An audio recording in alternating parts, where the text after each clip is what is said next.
today's topic of conversation is my review of Formula 2 2018 testing at the Paul Ricard circuit. So, it's been testing for F1, but what you might not have known is this week was testing for Formula 2. And it's not being covered everywhere because it's Formula 2 and not many people are interested in it. However, I think at times Formula 2 is definitely better than Formula 1. And so I wanted to share with you guys what went on in the first week of Formula 2 testing. The next session is later on in the season, so it's while the first race of Formula 1 is going on and the second race, Formula 2 hasn't quite started yet and they still do more testing. So this is the first testing session for Formula 2. It was a 3-day event with both morning and afternoon sessions. And today I'm just going to go through with you guys what happened and where Formula 2 is at the moment. So hopefully that all makes sense. I don't think it's going to be a short one today because I'm going to be going through not only the testing results, which will be a little bit later on, but I'm also going to be going through with you guys a little bit of last season's Formula 2, who's going to be in this season's Formula 2, a little bit of the layout perhaps of Formula 2, and it's not just really about what happened in testing, but it's more of a little guide as well on what's going to be happening in Formula 2 this season. So hopefully that all makes sense and let's crack on with it. So I'm going to start off by telling you all the teams that are currently announced for the first event. So starting off with the leading constructors for last season, the reigning world champions Russian Time. So last season they had veteran Artem Markelov and they've retained him for this season. He's a good solid driver, is Artem Markelov, and I think he's definitely going to win this season for Russian Time, despite them not looking particularly good in testing. They've also got rookie Makino alongside Markelov. Makino has pretty much come from nowhere, some pretty nondescript performances in lower down categories, and although it's a term that's thrown around in Formula 1, it appears Makino is a bit of a pay driver, but there could be something that Russian Time have seen in him that no one else has, and he could turn out to be a great driver. However, I see Makino as having a very nondescript first season in Formula 2, and perhaps he'll just be one of those drivers that gets kicked out a few races into the season, but we don't know. But he is one of the many rookies that is in Formula 2 this season. That is Russian Time. Last season they had Markelov and Luca Giotto. I'm surprised they got rid of Giotto. I was very impressed with him, right up there with Markelov in most events, but for some reason they didn't want him. They've got in Makino, and that's their lineup for this season. Next up is Prima, second in last year's World Championship. Last season, they were backed by Ferrari. They no longer are. Last season's their drivers were Charles Leclerc. You might know him. He was the Formula 2 champion last season. And if you were not aware, Formula 2 World Champions are not allowed to return back to the series. So he's gone to Formula 1 now with Charles Leclerc, and their other driver, Antonio Fuoco, has moved on as he is a Ferrari young driver, and because Prima are no longer the Ferrari team, then he's not going to race for them. All makes sense. You'll recognise Prima because they got the KFC logo. Everyone always notices that on a Formula 2 car. And this season they have got Sean Gelael and Nick De Vries. Nick De Vries is a McLaren young driver. However, last season in Formula 2 he didn't look ridiculously incredible. Showed glimpses, the same as Sean Gelael, but they were both sort of midfield drivers, and they're going to have to make that step up this season if they ever want to make it into Formula 1. The next team is Dams. Dams are a fantastic team in Formula 2, and last year they showed it with World Championship driver Ollie Rowland coming second in the World Championship only to Charles Leclerc. However, the gap was massive. But this season, Dams have not confirmed a single driver. So, last season they had Oliver Rowland and Nicholas Latifi. They both won races, they both did a fantastic job. Ollie Rowland, like I said, was the runner-up last season. Nicholas Latifi is the Force India test driver. However, Latifi was ill this week, and they didn't just have Rowland in testing. They also had Alexander Albon, who last season raced for ART. He was testing for Dams this week, and Dan Ticktum, who was also racing for Dams this week. So, 4 drivers fighting for 2 seats. Who do I think it's going to be? Well, I think Rowland's got to be one of them. He's now the Williams young driver in Formula 1, but I think one of them's got to be Rowland, and it's going to be difficult then to choose between Alexander Albon and Nicholas Latifi. But I think they'll go with Latifi just because they both won last season. Albon didn't win any races last season. I think Latifi just has that edge, so I think Dams will keep the same lineup. However, this week they tried 3 drivers: Roland, Albon and Ticktum. So, moving on to ART then, they look very, very promising this season indeed. They've got 2 rookies, 2 British rookies, in Jack Aitken and George Russell. Jack Aitken being the Renault young driver and George Russell being a Mercedes young driver. George Russell is a test driver for Force India as well, and Mercedes, he looks very promising. Both raced in GP3 last season and came first and second. George Russell just edging out Aitken there for the first position. Both, like I say, look very, very promising, and we've got 3 very promising young British talents on this grid this season, and I think all 3 of them are going to be fighting for this World Championship. And I think ART here have done a great job of picking up 2 very young, fantastic drivers, and if either of these 2 are World Champion at the end of it, I would not be surprised whatsoever. ART, very, very solid there. They just need to provide a car now, and I'm sure they're going to do that. They're a great team in Formula 2, and fingers crossed they do a good job. I think they will do. MP Motorsport then. Only 1 driver has been announced so far, and that's Ralph Boschung. Someone who, again, he's a midfield sort of driver. He's not going to set the world on fire, but he's a solid driver.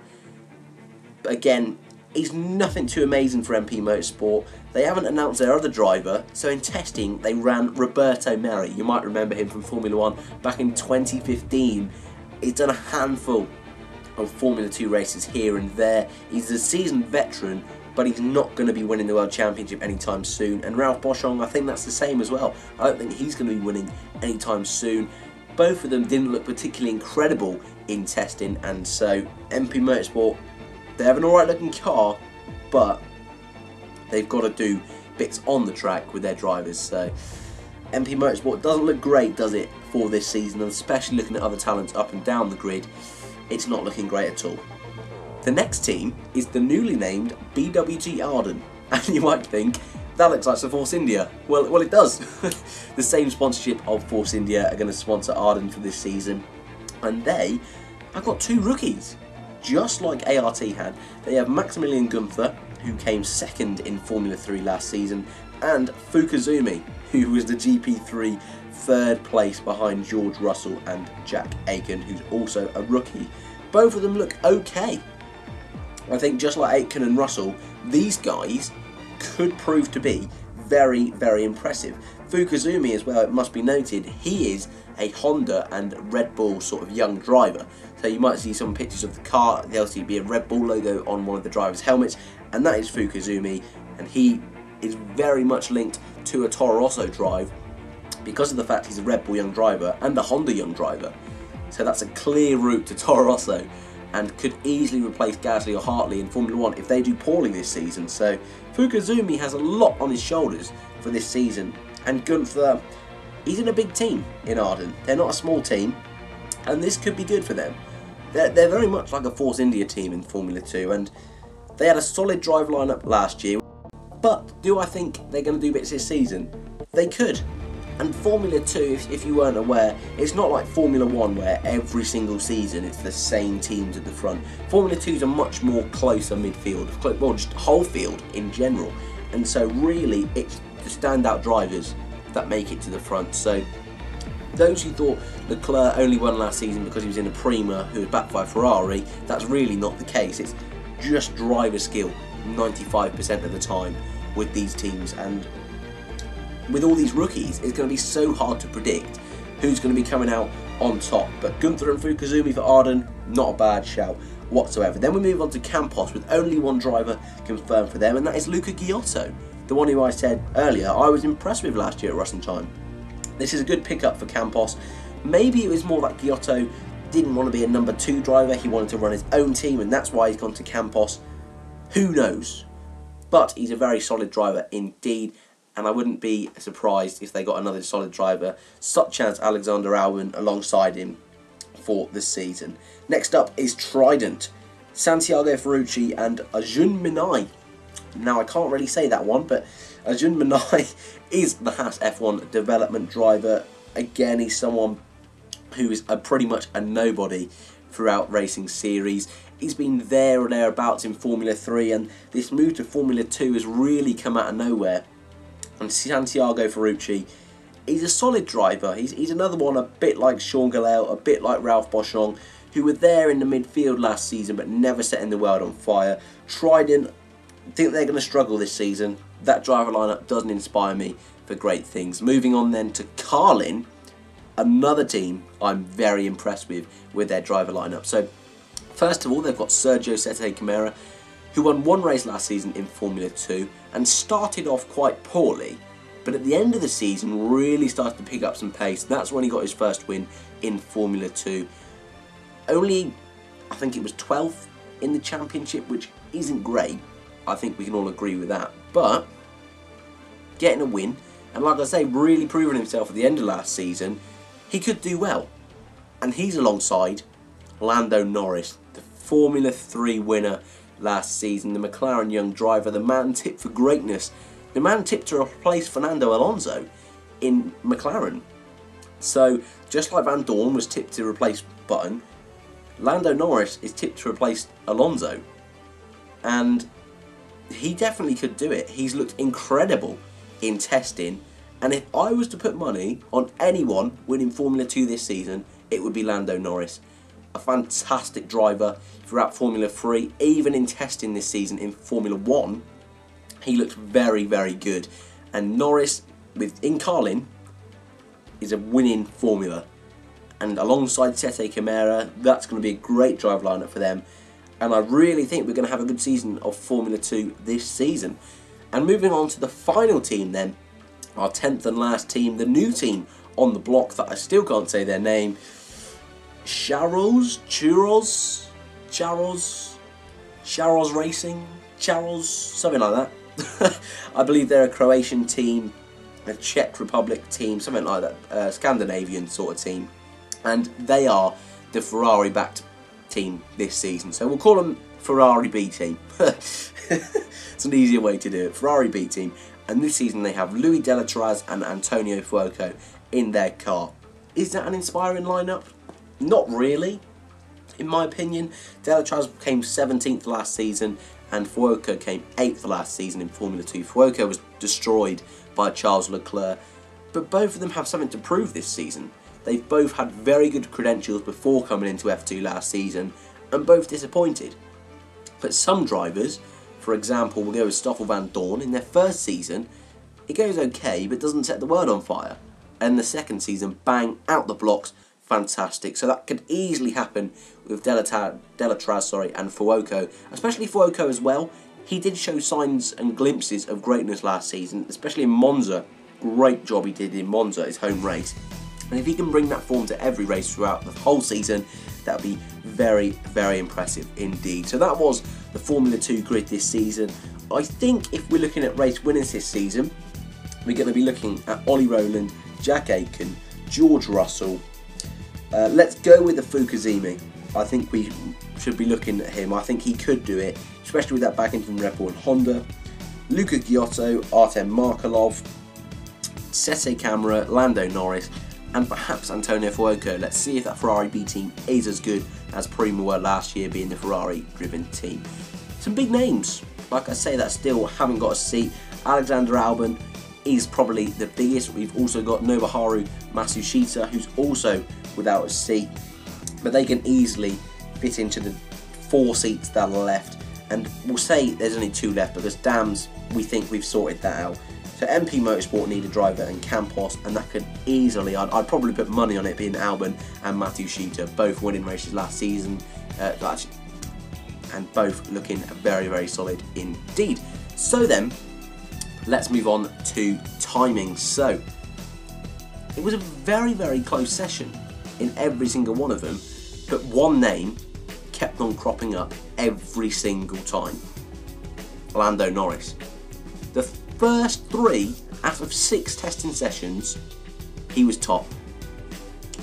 Fantastic driver indeed in those early days. So starting off then with the first session, the day 1 morning session, like I say, it was Norris at the front with a total of 30 laps completed with a fastest lap of 1 minute 56.1. Then we had Ralph Boschung, who earlier I said I didn't think was a particularly impressive driver, but he's done well here for MP Motorsport, completing 27 laps. This will all be up on your screen, so I'll just go through some of the standout things for each of them. Sergio Sesse Camara was third for Carlin. Alexander Albon in fourth for Dams there. Like I said, they've not confirmed him, but they had him in the test for that week. Then we had Ajun Manai. You can tell me how to pronounce that for Trident. 35 laps completed on the first day in the morning. That's a solid effort there actually from Manai. Then we had Gunther, the rookie, Roberto Merri down in 7th.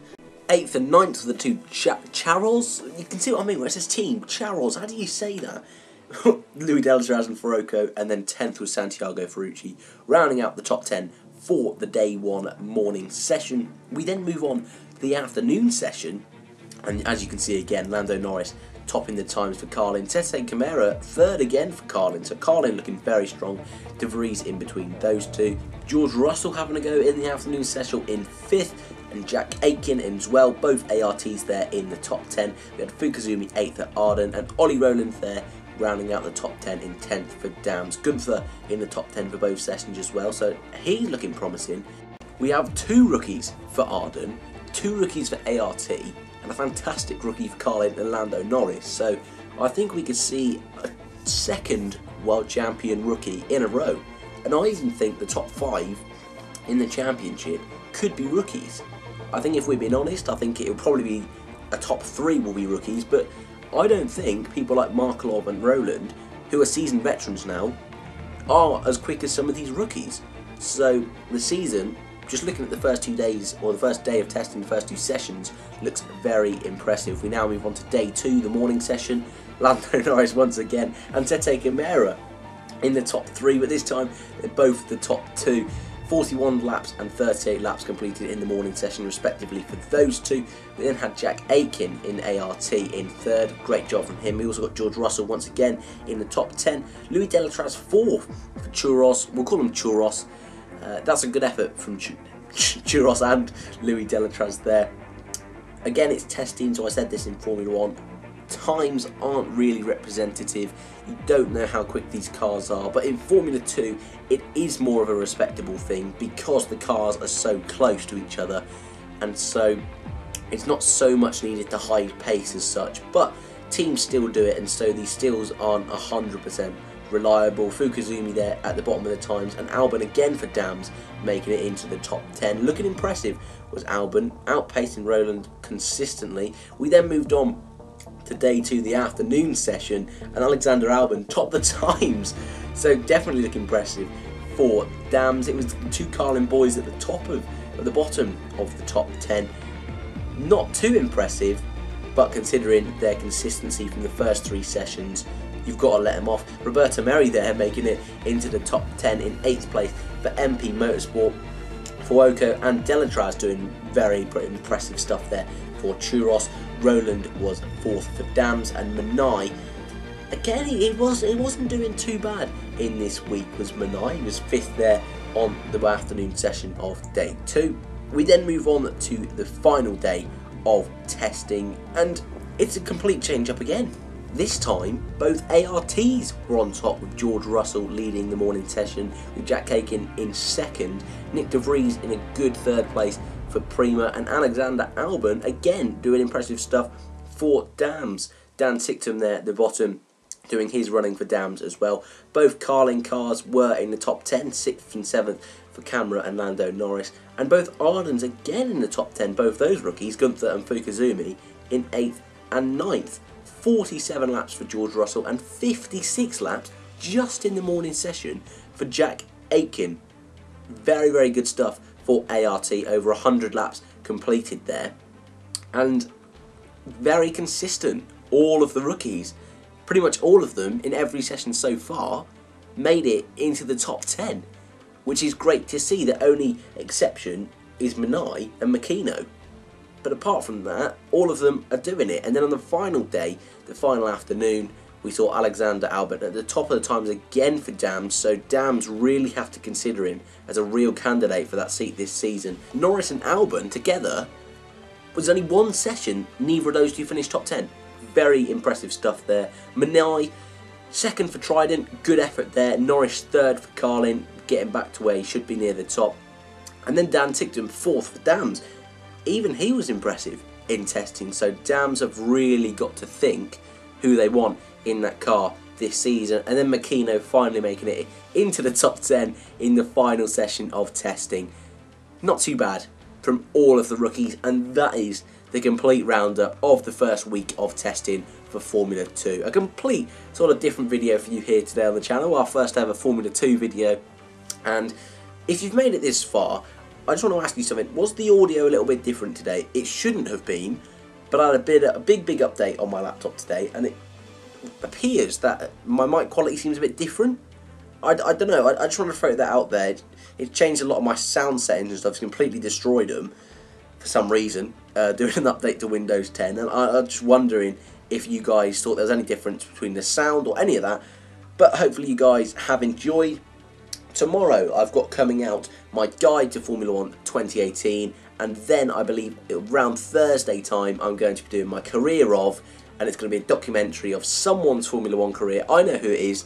Who do you think it is? Put it down in the comments down below. That should be about a half an hour to an hour sort of mini documentary, feature documentary about that.